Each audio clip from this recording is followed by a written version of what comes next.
Hello and welcome back to the Waffle, and as ever the world of politics has seen Britain and America go head to head to compete for the title of most incompetent leadership. So, here comes your favourite show home to give you the lighter side of the past week's news.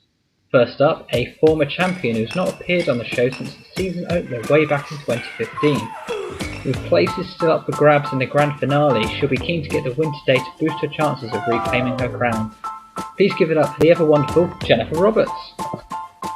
Hello. Has it really been that long? Yeah, it's been quite a while. We started in 2015 Series 4 and then there was a bit of a delay. Yeah, well, we all got on with our lives. Yeah, and moved into houses. How is life in Bristol? You have a new house? Yeah, it's good. Yeah, we've got, Nick and I got a bird table together, so I think that's a pretty big deal. Really, really upset because there are pigeons on it, and I don't think we should discriminate. Sounds lovely, and you've got some jasmine in the garden as well. Yeah, I was living in a quite, it was a nice flat, but it was still a flat with a friend, and it was a bit messy, and now we've got this kind of proper house on a terrace street, and everybody's hanging baskets are better than ours. I didn't think I'd ever care about that kind of thing, and I'm feeling a bit insecure, but it's nice. We've not even bought a hanging basket yet, we've just got the pivot sticking out the wall. Yeah, just don't, I don't recommend it. It's too far into the middle classes. Definitely. I wasn't prepared. I thought I was, and I'm not.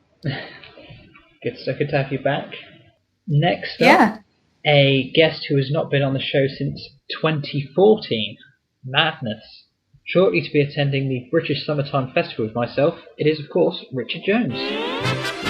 Hello everyone. Welcome back after 3 years. I know, you say Jennifer hasn't been here for like 2 years. I'm even worse. Last time you were on the show was when Raheem Sterling hit that shot at the World Cup that everybody thought was a goal and wasn't. But I think I won on that occasion. Did I win? I don't know. Maybe I imagined that bit, but hopefully it's a good omen. Perhaps you can get the win today. Our final guest this week returns to the show looking for a 4th consecutive win. And against such rusty opposition, that could very well happen. Thanks. 3 for 3, could it be 4 for 4? It's Steve Gibbard. Hello! Welcome back. Now, you are the hottest man on the show right now. Wow, you make me blush. You look at me too much.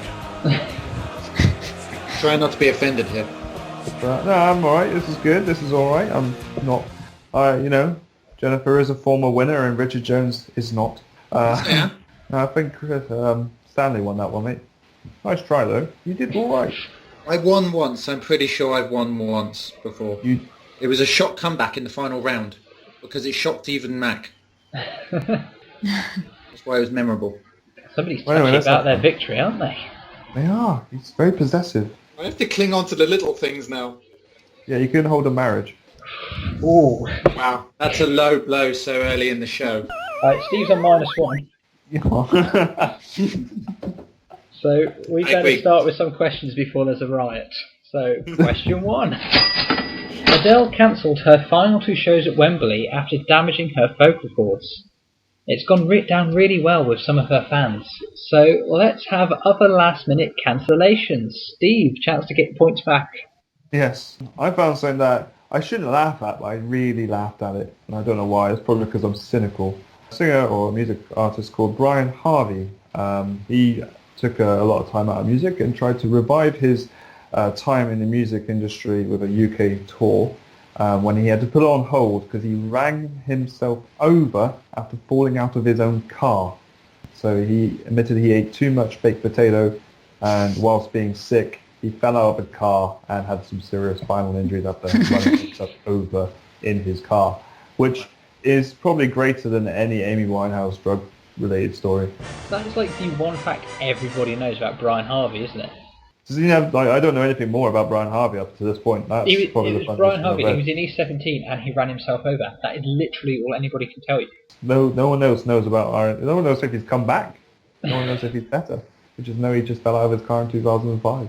Okay, it's a strong start from Steve there. Richard. Well, I have looked to the travel industry for this sort of thing because I thought about sort of airports, and I'm sure there are many brilliant stories about why planes are cancelled last minute. And I found one from a couple of years ago. This was a plane that was cancelled in China. The reason it was cancelled because an elderly 90-year-old woman on her way to the plane decided to throw several coins in the engine for good luck as she was boarding. So yeah, the plane was cancelled, and obviously they had to switch all the engines off and find said coins and remove them. So yeah, I thought that was very amusing. But there's several airline ones. Another plane was cancelled because the carpet had a strong odour. Good ones there. Right, Jenny, Series 2 champion, what have you got? I've been reading about Nirvana cancelling the Lollapalooza tour in the April of '94. They were supposed to be the Jewel in the Crown. They had the Beastie Boys, they had Smashing Pumpkins, and they were going to have Nirvana, but they had to pull out because of Cobain's poor health. And a few days later, he died. So I thought I'd start on a high note. Oh. Good call. Not very well known, Kurt Cobain's suicide. That would cancel a few things, wouldn't it? Yeah. So a kind of cancellation from Lollapalooza and from the Mortal Coil. Cancellation for both parts. See, Adele's vocal cords now are looking much, less serious in comparison. Yeah. Okay. It was a comparison. Yeah, he wasn't very well. Question 2. The M3 Smart Motorway has opened in Hampshire and Surrey. So we've reached that point after however many episodes we're on now. What is the best piece of road in the UK? Jenny? I really love Brunel Way coming into Bristol, which is quite a sentimental thing for me because you have this beautiful view of the suspension bridge, and to me it feels like coming home. And nearby you have Hot Wales, where they used to have laughing gas parties, which I think is really cool. Good stuff there. Okay, so we'll go to Steve now. Well, I do drive, but I'm not well travelled, and there are quite a lot of roads, but I don't really take into account what they are. So what I decided to do is stick to my sporting kind of background in motor racing and just say the entirety of the Isle of Man, because it's quite cool. It does a race, it does a TT race, and they like speed. It's fun, it's great, it's hilarious. I love it, it's fun. I just like the Isle of Man. I want to go there more often. Sounds good. It's not often the Isle of Man gets a mention on this show. Okay, No, it might be first. Jonesy, you've travelled around a bit. I have, so you'd probably think I have a good answer for this, wouldn't you? I've kind of gone to sort of a more sort of sarcastic nature. Obviously there's some hilarious sort of road sign ones that I sort of had a look at that confused the hell out of people. But in my experience, the most confusing one that I've come across is going from the M5 to the M4 in Bristol, and that weird transitional bit just after Cribbs Causeway where you could very easily end up in Wales if you're not paying attention. That's nearly happened to me on several occasions, and That's happened to me. That's happened to you. Yeah. So yeah, you have to sort of go around, and then all of a sudden it branches off to the right. So you have to be paying attention at that one. So yeah, that's probably my favourite because it deters and confuses so many people. You can also go to Wales on the M4, but then end up back on the M5 if you don't follow it right. Can you? Yeah, because there's a bit where it splits off down the left to the... This is the most boring bit of radio we've ever done, isn't it? Yeah. There's a bit where it splits off on the left to go to the M4, but then the right-hand lane filters back onto the M5 just in case you get on there by mistake. Oh, really? Clearly that happens a lot then. So we move on to a more exciting topic.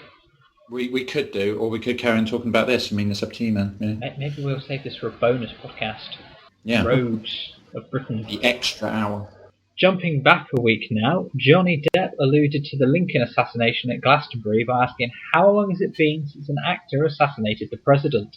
So other examples of celebrities saying rather silly things. Steve? There was one woman that just came to mind. There's one quote that I really liked in my research. First of all, the first thing I want to put out there is anything that Katie Hopkins ever says. Just everything is just ass. It is just the worst thing that ever comes out in the history of humankind. Her Twitter feed is the worst thing to ever read in your life. You literally lose the faith in humanity. But my favourite quote was from the lovely Paris Hilton, who said, "There's nobody in the world like me. I think every decade has an iconic blonde like Marilyn Monroe and Princess Diana, and right now I'm that icon." Now, Imagine thinking to yourself that you are in the same context as Princess Diana or even Marilyn Monroe. Like, she has actually made an active contribution to this world when all she has done has had a lot of penis in her. Yeah. Some would call that an achievement. I don't. Yeah. I don't want a lot of penis in me. I don't want to relate to myself like that. That's not what I want. He does have a rich father. Well, it does help. One thing that is worrying, though, is somebody else who had a rich father then became president of the United States. Oh, that would be great, wouldn't it? Paris Hilton as president. President Hilton. Didn't she have a campaign when Obama was running? I think that she did do a few kind of infomercials saying that she was thinking about running. They were quite funny. Or I might have dreamed it. I wish. Oh, if you find them, please let me know. I would trust her more than Donald Trump, I have to say, though. So Would you? Yeah, same. maybe she should consider it. Is it because she I think has she has more more of a penis in her than Donald Trump? You're both iconic blondes. True. True. Okay, Jonesy. I found a good one from the wonderful Demi Lovato. Of course. From about, I think this was last year.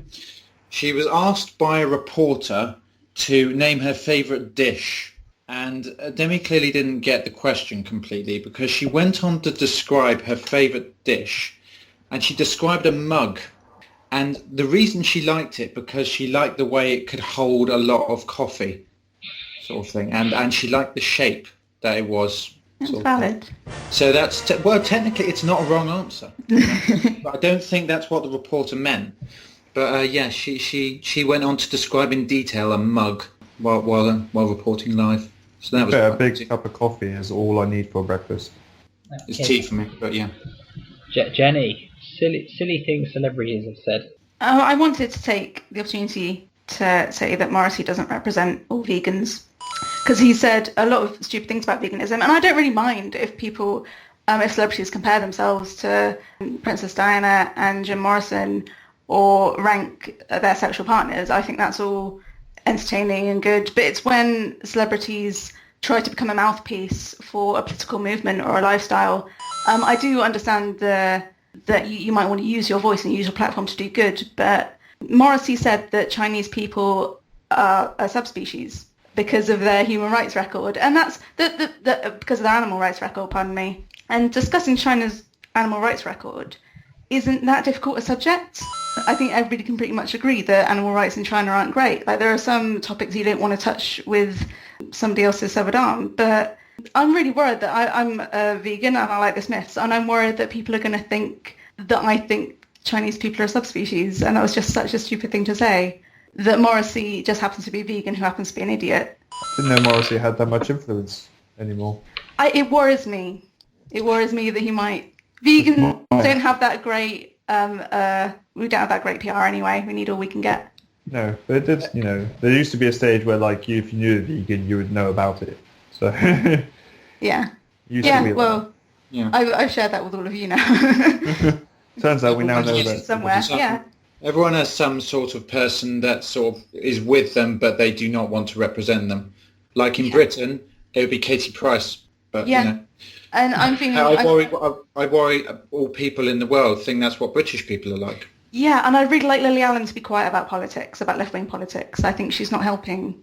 I think all celebrities, in regards to politics, unless they actually have a reasonable contribution, shouldn't talk about it, because obviously they think they have that vocal tone to the people, don't they? And they think they can, you know, persuade their fans and whatever to vote for what they kind of want, and they just need to shut up more. It's very rare. I wouldn't censor them completely, but it's much more than just talking about your sexual exploits or whatever. I think you can do real damage. Yeah. Strong stuff at the end of that round. So that brings us to the scores. And suffering from his deducted point, at the back it's Steve on 9. Oh, why did I make a joke? It was a funny joke. Just ahead of him on 10 it's Richard. Yeah. And in the lead with a strong lead of 12 it's Jenny. I'm as surprised at the rest of you. Why did I make a joke? Well, there's a chance to redeem yourself now as we go on to question 4. And Kendall and Kylie Jenner have apologised for their £95 t-shirts featuring their faces and logos superimposed over images of musicians such as Tupac and Kiss. So, to redress the balance, no pun intended, you've each a t-shirt with a Kardashian's face on it. What image are you putting over the top? Jenny? I'd put famous self-portraits like Frida Kahlo and portraits by Van Gogh and Rembrandt, because at least that's sort of relevant to what they've brought to representation and selfies and the selfie generation. I think it could be a defense of vanity and self-image. It's much more relevant than the Pink Floyd Dark Side of the Moon album cover, and still as iconic. Definitely. That's a very deep answer as well. You've done well with that. Well done. Okay, Richard. Well, I saw this question and my first thought was, what is a Kardashian? Because immediately I thought that it's like people from Albania are called Albanians. So I'm thinking that they're people from a place called Kardash. And Kardash sounds like some kind of car sale place sort of thing. So, but then I thought I should probably Google it, and I found out what they actually were. So yeah, I've not got too much, but maybe I kind of agree, some famous historical figures. So I thought maybe Shakespeare would be an interesting person, because they probably wouldn't understand what it means.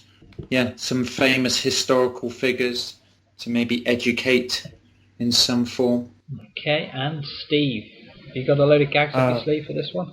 Well, no. Actually, I like the first answer, but I felt it's wrong, for them to do things like that. I feel obviously it's superimposing what is already an in-your-face brand, a Kardashian brand, which is so overly populated and well liked that it just annoys me to shreds.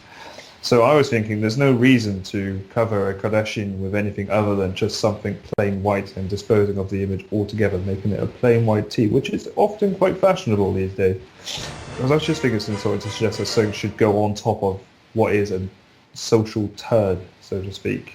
I wouldn't want to sit on anyone's turd, and I wouldn't want anything iconic to sit on a Kardashian. So I think just turning it plain white so we don't have to see them ever again. And that will be enough for me, because I can't stand them. It's a good answer. Question 5 now, and Lionel Messi has married his childhood sweetheart. So what other childhood romances are there to make people go, ah? And let's start with lovable Steve. I am most lovable. I wanted to change the question to my own personal thought of this. So when I was a child, I enjoyed playing video games, and I liked video games which had great storylines, like the Final Fantasy series. There's one Final Fantasy series which I really liked, which was Final Fantasy IX, which had a compelling love story in line with the actual main storyline itself. It really culminated for me at the end, and if anyone's ever played it, they may know what I'm talking about. But it was actually like the sweetest kind of thing that I remember watching as a kid. It made my sister cry when she watched it and stuff like that, because she was sad it was ending, and it was lovely that they got together and everyone was happy and stuff like that. So rather than celebrity childhood lovelies, whatever, I thought I'd just change it into my childhood love story that I enjoyed getting involved in whilst I was playing video games as a kid. Very cleverly done, very nicely done, Steve. Okay, Richard. I'm sort of thinking off the cusp here, sort of thing, but based on Steve's sort of answer there. In terms of sort of film, and obviously this isn't real, but it's one that probably happens a lot, the film The Notebook. And it's just a nice sort of lovely story about two people that meet, go away, then come back, and sort of grow old and grow old together, sort of thing. And I'll be honest, it nearly made me cry, only nearly. And it's a nice little sort of reminder that no matter how sort of sweet and lovely things are, you're gonna grow old and die. How can you not cry at The Notebook? Well, I said I nearly did. I held it in, sort of thing. You have to. I'm not surprised he mentioned it. I'm genuinely not surprised he said The Notebook. I felt like I was being beat over the head by The Notebook. Yeah. It's just so aggressive in how sad it is. It's cruel. Yeah. Because it should be really happy, but it's not. It dangles some hope. It dangles some hope, and then just snatches it away. Yeah. Are we all gonna have a moment? We could have a moment. We could do. Just picture the scene on the lake, with the boat, and let's move birds. on. With the birds, and move on. Jenny, romantic childhood romances. I want to talk about one of my favourite books, which is called Loving Sabotage by Amelie Nothomb, and it's an autobiographical story about when Notom was 5 years old, the daughter of a Belgian diplomat, and they arrive in Beijing. And she's talking about how she's playing with the other children who come from all over the world, and she's charging around the ghetto on her horse. And then she sees this 6-year-old Italian girl, this other little girl, and she falls completely in love with this very elegant, haughty girl called Eleanor who just wants nothing to do with her. And her affections towards this other girl are just rejected, and she's trying to think of ways that she can impress Eleanor, and she says, I know, I'll show her my horse. And Eleanor says, you haven't got a horse. And she shows her, this is my horse. And Eleanor says, that's a bicycle. And it is a bicycle, but this 5-year-old girl, Amelie, has convinced herself that it was a horse, and in her imagination it always was. So it's just this really heartbreaking story of sort of being rejected for the first time and losing your imagination, and it's really beautifully written, and I really recommend it. Oh, that sounds really nice. It's funny as well. It's kind of light-hearted, but very sort of real and pretentious, because she's very pretentious. She was quite big in France, I think. Sounds very good. What's the book called again, Jenny? Loving Sabotage. Loving Sabotage. Available from all good retailers. Question 6. New rules to counter the Ed Sheeran effect mean that artists can only have a maximum of 3 songs in the top 100 singles chart. But what for you is the most important song ever to be in the top 100? Richard? Starting with me with this one. Okay. I thought I'd mix it up because I realised you haven't really gone first. Yeah. I thought you were doing it deliberately, to be honest. But is the Ed Sheeran effect a thing? Is that a dictionary term now? I don't think it's a dictionary term, but the Ed Sheeran effect, his last album, every song was in the top 40. I know, it was very funny to see. And then... It must be depressing for the other artists. But he's still complaining about people not liking him. And what does he want? Clearly someone likes him. Yeah. But you have to have like 1,500 streams to count as like one single sold. You do, yeah. That's the problem. So when you think of that is a lot of streaming. That is a lot of people just putting his album on. Yeah, exactly. Anyway, my answer. Most important song, I'm probably going to have to go sort of for the classic Elton John. Well, it came out as a two-part sort of single. It was Candle in the Wind and Something About the Way You Look Tonight. And it's just something that everyone remembers, mainly because of obviously Princess Diana. How incredible it was, how he performed that so emotionally at her funeral. Also in the fact that he retired that song straight afterwards. I know he played it a few years ago at her memory concert. Quite a sort of important and memorable one, and the one that always sort of makes people think and feel. Deep stuff, I know. Very deep. Let's go to Jenny next. I want to choose my theme for this one, Love Cats by The Cure. Is that still my theme, Matt? Yes, it definitely is. Brilliant. It's the best song to dance to, objectively, in the world. And the music video is hilarious. It's got Robert Smith with a kitten who really doesn't want to be there. And when sometimes I'll get a text from somebody to say, I've just heard Love Cats in the supermarket, and they need to tell me about it. And I really like that. So keep doing that if anyone's listening. Such a good song. Okay, and Steve. I'm not like the biggest fan in music. I like music, but I'm not like deeply involved. But I think what I would initially thought of when I thought this question was like just any traditional Christmas song that actually stays in like the top 10 over Christmas. Because modernization now means that like X Factor or someone else that does like a song gets to Christmas number 1 is no longer a Christmas song anymore. And that actually makes me irate because Christmas is Christmas, and I remember being a kid and listening to Christmas songs, and now I get to listen to Justin Bieber for no reason on Christmas Day. That is quite sad, actually. You know? Yeah, and Band Aid, every time they do something for it, is really important for what they do, the charity work what they do. I think, you could dedicate one thing to a specific person, but doing something for millions is much more touching if you can do it in music format. There's something unusual about. I remember a couple of years back. Top of the Pops Christmas special, and they've got Muse playing Uprising wearing Santa hats. Yeah, that's not surprising. And that's the Christmas special. They're just playing the same song that's been out all year, but wearing a Santa hat. Well, they had to put them in something Christmassy. Yeah, they had to make it Christmassy somehow, didn't they? That's the end of the second round now, and time for the scores. At the back on 18 is the pressure getting into him. It's Steve. What? Oh. Ahead on 20, it's Jones in second. Mm-hmm. And ahead on 22 of him, it's Jenny. Okay, cool. Well done. Thank you. Question 7. At the weekend, thousands marched on Parliament in an anti-government protest. Naturally, the government declined to comment. So let's look at protests which have actually worked. Steve, you're in need of points here. The only one that really matters, really, for America was the Martin Luther I have a dream march. I have a cream. I have a dream. I have a cream. No, I have a dream. For me, when I was learning about that in history, it was just incredible to learn about the actual effects it actually had. The fact that they have a whole month to dedicate to Black History Month, which that was a massive big part of. It proves that it was nice to see that one man managed to make such a big change into society in such a way that it did. And it actually, you see it more and more nowadays since then, that more Black people are becoming more prominent, even though there is that still racist attitude. It's still nice that it's made a massive difference. I still think it's the most important piece of American history. Yeah. You always pulled out the bag there. Jonesy, can you top I Have a Dream? Well, I've gone on the same sort of themes to this, and I've obviously gone towards the I think it was the Montgomery bus boycott, but I've gone more local because there was a Bristol bus boycott back in 1963. It came from the fact that the Bristol Omnibus Company refused to employ Black or Asian bus crews in Bristol, and that there was a sort of a youth worker that was trying to get a job there at the time, and obviously was turned down for a job because of that reason.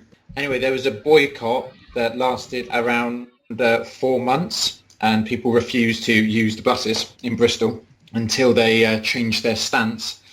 And eventually they did, and he was employed in September 1963 as the first non-white conductor in Bristol. That's an important message. It shows that issues like this do happen have happened on a local level as well as global. Top-notch research there. Okay, Jennifer, the boys are coming back with some big stuff here. I think protesting does work. I'm not sure on the level that you kind of mean in the sort of summary of this question, because I think if people went on protests and the government just said, yeah, okay, we'll give you what you want immediately, nobody's expecting that to happen, yet people go on protests anyway. And I think it shows, just to show sort of unhappiness and dissatisfaction, and especially if you do something as extreme as Emily Davison did, who was a suffragette who threw herself under the King's horse, or Rosa Parks, as we've already mentioned. We're still learning about these people, and we learn about them in school, and using these people as examples, we are shown that was the way things were like for people, and it shows us how far we've come. So I think protests do work. They do put pressure on, but it's not an instant thing. It's a reflection of the way a group or a generation is feeling, or the terrible situation they're in. So I found that really difficult to answer. I think protesting works. I think it's important to sort of summarise it in that way is something I couldn't really do. No, it was still a very good answer. I mean, Steve and Richard are in silence. They're stunned. We are stunned. Yeah, I generally had to listen. That was really impressive. Thank you. Like I said, I find that very difficult to answer. So it's the question's fault. I'm going to turn it around and blame it on Mac. Yeah. Mac, I think you're doing a fine job. I think Mac needs points deducted for that question. We'll rise up and we'll protest against Mac. Yeah. The uprising of the contestants. Well, we can move on to some lighter stuff now for the final question. Question 8. A popular British dish in the 60s was avocado and custard. So what is our contestant's bizarre food favourite? Richard, we'll let you start with this one. You've got a little hob in your bedroom, little microwave. Any concoctions you throw in there late at night? Apparently I'm well known for this, and a lot of people find this weird. I find it completely normal. Golden syrup on toast, but with no butter. What? That's normal, come on. I'd have it with butter. No, butter ruins it, ruins the flavour. I can see what you mean. Yeah, so It's yeah, not far for off, me, golden syrup on toast, sometimes quite thickly spread, depending on how down you're feeling. leave the butter out for a healthy option. Yeah, exactly. Yeah, Carbs and sugar. exactly. Perfect. What more can you ask for? And when it's really warm, it like soaks into the bread as well. So it's like nice and really sweet and awesome. So yeah, that's bizarre. I find that normal, but that's a bizarre food choice of mine. Okay, Jenny, vegan food. This is where we're at now, isn't it? Have you guys heard of Huel? Yeah. Yeah. It I works took down a the delivery road. of it today. There's an American equivalent called Soylent. It's a powdered meal replacement, and it is completely vegan. It's supposed to be a nutritionally complete food. I think it's mostly made of pea protein, and it's powdered. You can just live off of it. And I've just had some, and it's pretty good. I'm going to put vodka in it. Oh wow, that's a good idea. So I've been healthy and drunk all the time, and that's all I need. Okay, Perfect. bonus point the fact you can add vodka to that. You can add anything to it. But honestly, it's supposed to be this completely streamlined, all your vitamins, all your everything. Human fuel. If we're going on that, you could add vodka to my golden syrup on toast as well if you really wanted And the to. bread would go soggy, Richard. Think it through. You can Come just on. dunk it, dip it in the vodka. You could dip it in the vodka. I want to try It that. would still be soggy. It would still be soggy bread. Okay, yeah, fair enough. Steve. Wow, I eat quite a lot. Like, I have no problem with eating anything other than olives. I don't like olives, but I'm going to go back to when I was a kid, because apparently, for some reason, I really like this. And going into the theme of custard and whatever it was, I was fed custard with Weetabix as a compulsory meal. Wow. Apparently, I really liked it. Was the Obviously, at that Weetabix time. warm? Well, I don't know. Was the custard Apparently, warm? the custard was warm. And obviously, Weetabix just absorbs it, but it's not the same as milk, is it? It's a very So there bizarre was no choice. milk, just custard. It was just custard and Weetabix, nothing else. Good. And That sounds really weird. it was. I wouldn't divulge in it now. I don't think it's something. I might go and try it just to see what all the fuss about was. See, I'm interested to see what that tastes like now. I want to know what it was like now, and then just see if I actually felt like it was a good idea at the time, and then if I decide I don't like it now, then I can just write it off as a thing of curiosity that I have. And my weird favourite from university was green beans and Philadelphia on toast. That is weird. Green Yeah. beans in Philadelphia. Yeah. So you steam the green beans, make your toast, put your Philadelphia on, and then pop the green beans on top. But wouldn't the steamed vegetables make the bread soggy? I don't know, because you've drained them off first. Alright, you have the layer of Philadelphia, I guess. Yeah. The barrier. Yeah. A barrier. Yeah. Wow. But now we come to the final round, where our guests will present a news headline followed by a short summary of the story. The story will either be true and something from the past week's news, or entirely fictional. The remaining guests will then have to decide whether it's fact or fiction, and points will go out accordingly. So Jennifer, you're currently in the lead, so you get to pick the running order. I'll go with Steve, Jonesy, and then me. Steve, you're up first. What is your headline? The price of a Freddo bar is expected to rise to the value of 38p by 2030. Okay, this sounds instantly depressing. What's the story? It's basically, research has been done to determine the inflation rate of a Freddo bar, and they determined that at 2030 it will be at the value of 38p. That is depressing. 13 years away from total not being able to afford a Freddo. Wow. Richard. Headline from me. Fox finds himself in grave danger after getting stuck between two headstones. Okay. So a summary of that one is a fox was found in the early morning, and it had managed to get his head stuck between two headstones. And the RSPCA had to be called and to help the little guy escape. Okay, and Jennifer, last of all. My headline is Family Dilemma in Haunted or Stolen Jewels. And this is the story of a woman from Jupiter, Florida, whose family found her with these jewels that were supposed to be on her cremated grandmother. And her story is that they just turned up mysteriously and that she didn't steal them. She's being haunted by her grandmother who gave her the jewels. Oh, wow. Sounds quite interesting there. Okay, so, Jenny, what do you think is true or false? Price of a Freddo bar? That's been quite an issue that's come up a lot over the last few years. So I'm going to say it's false. I think it just might have been something that was on Steve's mind. Okay, Richard? It's quite obvious, so I'm thinking it's false. Okay, and the fox finding itself in grave danger getting stuck between headstones. What do you reckon to that, Jenny? I think it's true. Just a guess. I quite like the story. It's quite evocative, so I think it's true. Steve? I'm going to go with true. Yeah, I'm going to go with true. Okay, and last of all, the family jewels that were found around somebody's neck after they were cremated. What are we thinking to that, Steve? Oh, the thing is, I think she's very creative. I've never met the woman.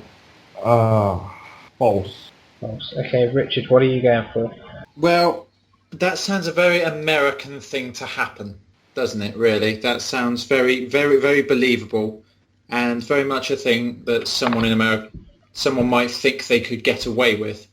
So I'm going to go with true, and if it's false, it's a great imagination to come up with it anyway. So Okay, so that's a very interesting end to that. So let's go through them and find out what's true and what's false. Steve, price of a Freddo bar. Is it going to read the 38p by 2030? They will, apparently. Oh no! Oh, I have ruined everyone's quiz. Literally, Yeah. I think everyone just... I was going to say 45p initially, try and oversell it, but I went 38 because it's the truth. I should not It's- have gone with optimism. Okay, that's a very big round there for Steve, which gives him 3 points bonus. This is where it all falls apart, isn't it? Like, this is everything to play for now. This is it. So, Yeah. the fox that found itself in grave danger, what are we thinking here? well, sadly, you were both correct. It is a true story. Was the fox okay? The fox was okay. Okay. He was Yay. freed. Yeah. He wasn't injured. So that's a point each there. Okay, so we come on to where there was a split. The family jewels, Jennifer. It was false. I made it up. Yes! No! I like to think it was off a book. I think I probably convinced you by putting that it was from Florida. I think you can say anything and it's plausible that it happened in Florida. Florida man. Terrible last round for me. That brings us to the final scores.